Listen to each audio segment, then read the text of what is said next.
are talking Bundy Manor, written and directed by Andrew Boyd Watson. And this is apparently based off a real-life extreme haunt in America. Apparently this real-life haunt had some notoriety because it was very extreme and, you know, arguably torturing people. So this is kind of a fictionalized movie version, and this one's called Bundy Manor, of course named after a famous person named Bundy, one would assume. So the story here focuses on a family as they temporarily move to Arizona to sort out the kind of estate of one of the family's deceased mothers, and they're planning to kind of stay there for a couple of months and clean the house, etc., and, you know, sort out all the kind of the admin side of someone passing away. But this house is actually quite nearby a kind of extreme haunt location, and the owner of this haunt is effectively the next door neighbour. And initially, things are quite cordial, but this new family keeps getting disturbed by screams and stuff coming from this haunt, and they put it down to obviously that there's stuff going on and people are kind of going in this haunt and, you know, going essentially for the experience. But there may well be something a little bit more sinister going on, and could there be this haunt really be some type of kind of murder house as our new family start to get suspicious? What will happen? You'll have to watch the movie and find out. So let's discuss. There's been a few movies about kind of these haunted house kind of style extreme attractions and things like this. I think probably most notably is one called Haunt, which was actually quite good. This one's obviously a very low budget movie. Let's talk about what I think works in this film. Unusually for a film like this movie is actually quite strong on characterization. A lot of these films, they tend to have quite flimsy characters, but here they spent a lot of time giving you quite well-rounded characters, and in a way somewhat believable characters. These kind of individuals act to a certain degree like a real family.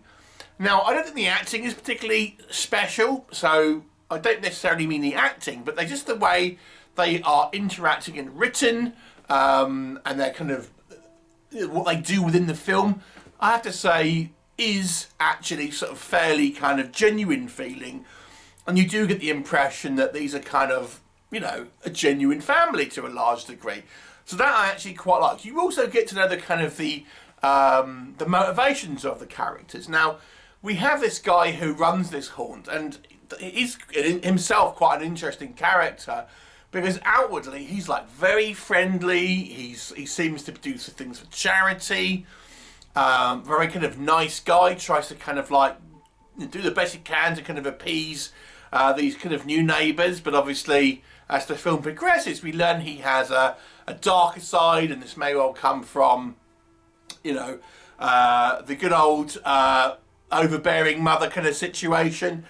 So I actually do think they do a reasonable work here with characters, and, you know, like I've said, that to me is quite a big thing, because you want to care about characters, you want to understand the motivations, you want to, you know, believe that they're kind of real characters to a certain degree. The movie also, I think, does a fairly good job of kind of playing with you in regards to, is there something going on? Is there really kind of people getting hurt or killed? Or is it just a kind of an act where this guy is kind of just never really lets go of the act? And that was an interesting kind of dynamic as well. So it's actually relatively subtle in regards to actually kind of like horror stuff on screen, which has its downside, and we'll come on to that. But on the plus side of it, you kind of think, is this guy up to no good, or is it just kind of like people not understanding what he's actually kind of trying to do? And he's kind of always kind of in character. Now, as the film goes on, obviously, you'll find out exactly what the situation is, but, you know, I'm not going to say what it is here. So that side of it I found interesting. So overall, those elements I think are down to some interesting writing. So our no, a writer-director here, I actually think has some reasonable kind of writing talent. So the script has some kind of good ideas. It takes time to develop characters, and you know, obviously it's being based off a kind of an existing real kind of haunted attraction in America. It gives it that kind of recognition, so to speak. So I think there's some decent ideas here. The budget is obviously quite low, and the movie doesn't try to overextend itself by having too much kind of fanciful stuff on screen without kind of, and obviously not being able to afford to do it properly. So it chooses to basically be more of a character-driven dialogue movie in that respect. However, therein lies, I think, maybe the problem that I feel people will have with this movie. It is a very dialogue and character-driven movie, and I suspect that isn't people's main motivation for watching this film.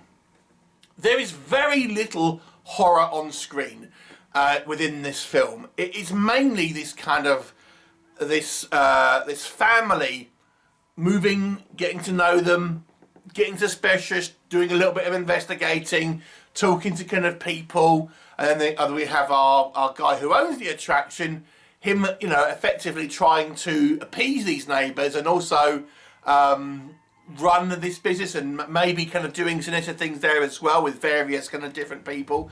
And that's kind of the movie. What it isn't is lots of kind of people getting chopped up and killed. That's not what this movie is about. But I suspect that's what people will want from it. Now that's fine if that's the movie that you kind of want to make. But I do think they could have lent into it a little bit more. There's no reason, I don't think, why you couldn't have had this a little bit more kind of on the actual the gore side. I feel if you are if you're making a movie about an extreme haunted house, one would expect to see some extreme things on the actual screen. Because I have to be honest, even when we do see what little actual horror elements are on screen, it's very tame. I mean, we have someone who is getting, for example, stabbed. We never actually, all we see is kind of blood kind of getting squirted up from the face, and then the face of the person stabbing, things like that. So it's kind of very mild in regards to kind of gore or violence or anything like that. And even when we do see it, it's few and far between. So that's maybe an issue, I think, for people. The other issue, and I've kind of hinted at it already, I just don't think the acting is particularly strong. I think the characters are actually reasonably well written and feel somewhat genuine, but the performances aren't particularly strong. So again, it's a little bit of a kind of a mixed bag in regards to, do we kind of buy into these characters? I mean, they're not the most awful actors I've ever seen, but they're not especially strong. And I feel like, you know, it's just kind of like so dialogue and character driven. It's a shame that the performances aren't quite up to scratch because we spend so much time dealing with that side of stuff. So it kind of doesn't quite work in regards to that. I do feel that there is a little bit of internal logic issues. I'm not going to go too much into the kind of the whys and wherefores because I don't want to give away necessarily plot points. But let's just say, for example, if this guy was doing something a little wrong there would surely be more evidence. I don't think you would have an attraction like this where you wouldn't be visited by some type of professional that is, especially because it's not like a one night thing. This is one that's going over, you know, a period of time. You'd have some type of environmental health or something like that. So I don't know if it really kind of makes a lot of sense. And one of the clues that our family picks up is relatively obvious, I think. And thinking, if you were a smart person, you wouldn't leave yourself as open as this person does by leaving such an obvious kind of clue. So I think that the script has some good ideas, although I don't think it's fully fleshed out. The movie is not flashy at all. It's a very dialogue-driven movie with not fantastic actors, and ultimately I think becomes a little dull. And I think that's it's lacking in what I think people are going to want this movie for. I do think there's some interesting ideas here. It isn't something that is necessarily original either, because we have seen these type of scenarios play out in movies. So I can't even say it's especially original. I feel this is maybe a template to build upon from this writer-director, but I would suggest maybe more of a collaboration with a producer who will push back and kind of give more pointers. It's ultimately a little dull, to be honest, and I didn't think a lot happens, and it kind of wastes a little bit of the premise. I'll give it a 4 out of 10. It's not a terrible film, but it's just a missed opportunity. Have you seen it? Please do let me know what your thoughts are, and I shall look forward to seeing you next time. Bye for now.